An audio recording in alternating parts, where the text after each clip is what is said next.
Hello and good afternoon and welcome back to Fancy Football. This is the Transfer Talk. It's good to be here once more on a Monday like this to talk about football, to talk about the latest transfer in the world of football. And there's no better place to start rather than what else? Manchester United. Rather than at Manchester United. So let's see how it goes. Let's see what will happen at the end of the day. Okay, guys.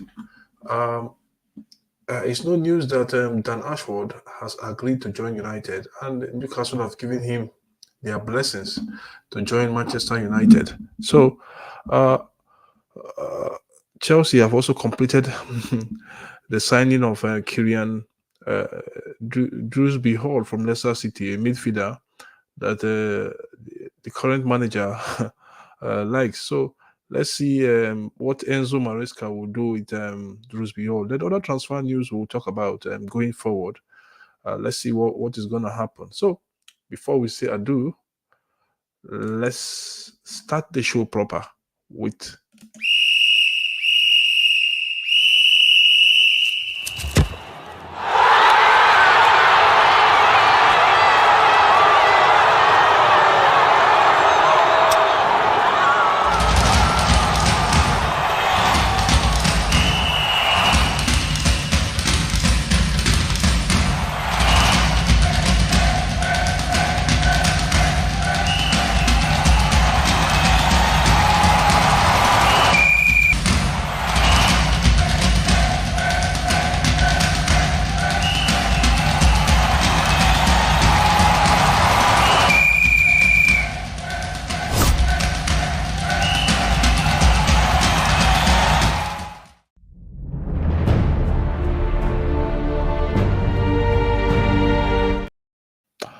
Manchester United have finally gotten their man, Dan Ashworth.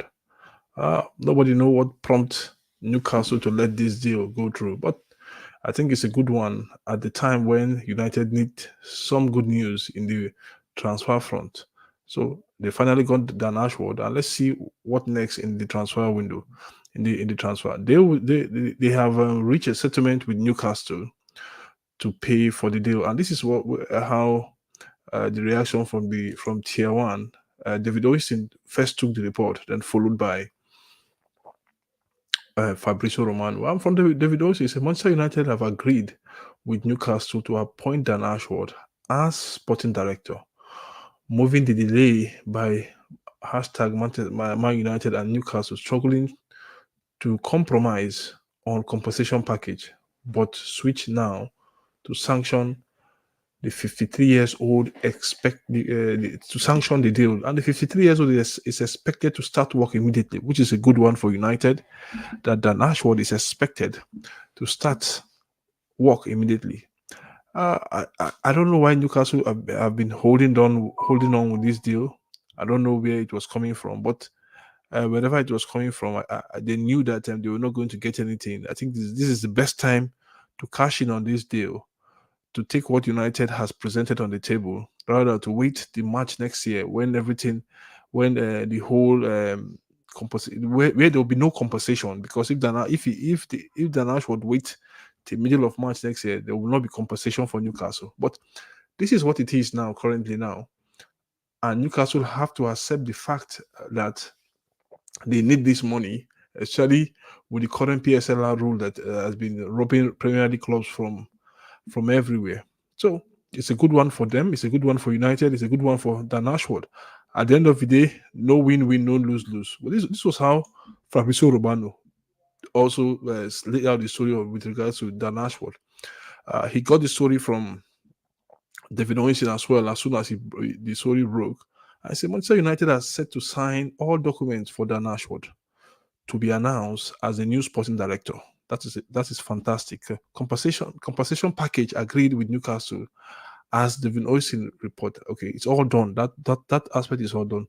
Then Ashworth will start work immediately, working closely with Umar Barada and Johnson Wilcott. So I think today is Monday, so probably we expect him at Old Trafford, at Old Trafford, or rather at the office, to start work immediately as a sporting director. So I think the final jigsaw of uh, Sir Jim Ratcliffe, Omar Barada, who else again in that deal? Dan Ashworth, Jason Wilcott, and every other person involved in the running of the club now is complete. The next phase is transfers and rebuilding facilities in the club, which has already started with the training ground, a £50 million investment on the training ground. So that this is good. This is no good news. I think this is the best news United fan wanted to hear, and is expected. I think if Newcastle didn't agree with this deal, what would really happen was that I think that Nashville was prepared to go to court, and United were prepared to support him at the end of the day. But that aside, the court issue has been kept aside. United didn't really want because I think the table can turn one other time as well. So you don't want somebody, the sporting director, taking you to uh, the taking the club to court with regards to this certain transfer. But everybody's happy. Newcastle are happy. United are happy, and everybody has to go home happy and go back and do your business as well. So it's a good one.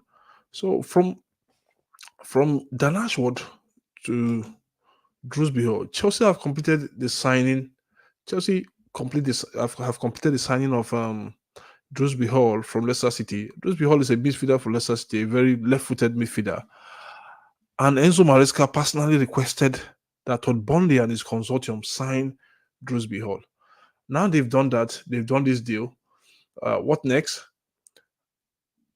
People were expecting Dewsbury-Hall to move to Brighton on a loan package, but at the end of the day, when Chelsea came knocking, that package, that deal has to be suspended, and Chelsea will pay a £30 million fee for Dewsbury-Hall. So that is, they will pay a £30 million fee for Dewsbury-Hall, and Dewsbury-Hall will sign a contract for the next 6 years that will end in 2030. Medical has been done for the player. Chelsea, then a young Chelsea player, which they say, I think we've explained this. We've explained this so far. What is really going on is player laundering. Now, a young Chelsea player, Michael Golding, will leave. Will leave as Leicester City signs him for £5 million. So you see, there's something really going on there in these transfers, and we've said it time and time again. Until the Premier League step up, with this issue, then clubs will always find a way to circumvent this so-called PSLR rule, to circumvent any rule that is being set in place. So, and Chelsea are doing it very well. People are complaining, people are mourning, but that is where we are now in the world of football. Clubs are looking for means, they are looking for ways to ensure that the cut corners, that let me just use the word cut corners, with respect to transfers, with respect to what is really on ground, what rule is on ground. We saw Chelsea giving players huge amount of uh, years in their contract, spreading the money all over the place, and that loophole was closed. Now another loophole is here, which I call personally player laundering.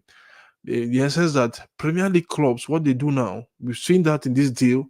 We've seen that in the deal that led Omar Kelly and Mating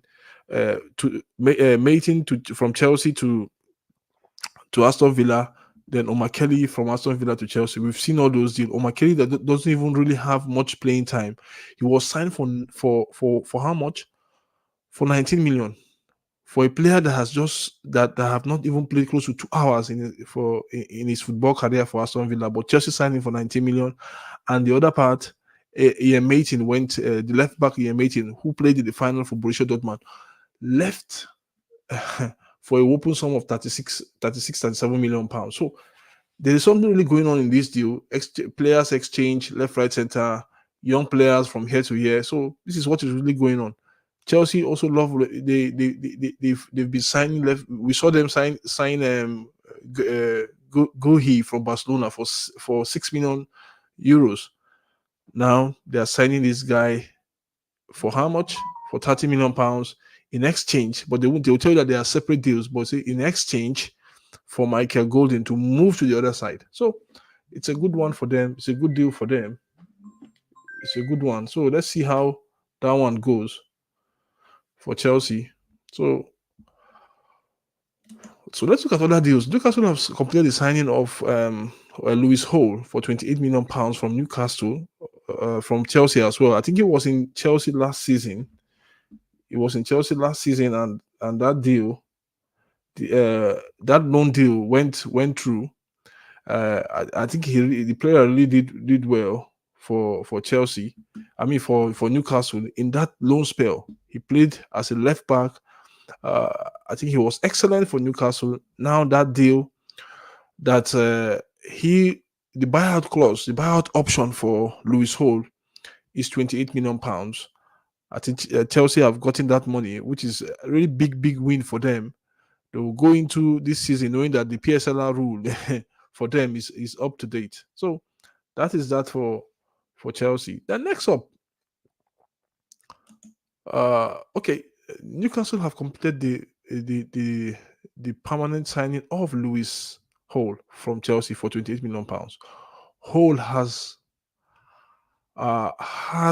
been on loan, on the season-long loan, from Chelsea last season. So this is how it really happened. Newcastle loaned this player from Chelsea with an option to buy or to permanent him this season, and that option, it was a £28 million.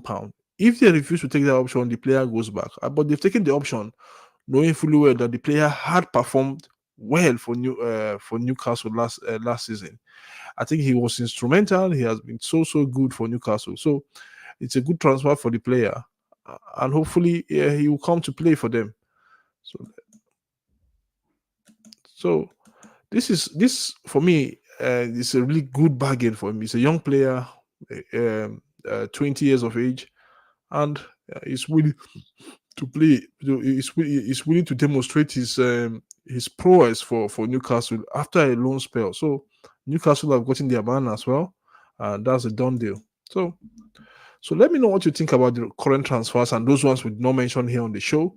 But for United, they've gotten their man, and every other thing can take place now. The transfers will be quick and fast. We had that the day for Manuel Ugarte and Zexis. That is closing. And United are also interested in a Dutch defender who is currently in Bayern, Delete. So everything is taking shape. We'll see who they will bring in and who they will take out of it, because currently players have going.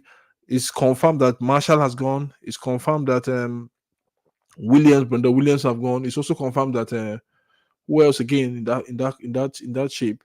It's also confirmed that Varane has gone. So United are trying to see if they could really work out some things. It will really save a lot of money from outgoing players before quickly start investing on current players. So this is the current transfer story that we have. Kindly subscribe to Fancy Football, hit the notification bell, and smash the like button as we keep on bringing you the latest update in the world of transfer this summer. Thank you so much for watching, and I will see you in my next video on the Transfer Talk.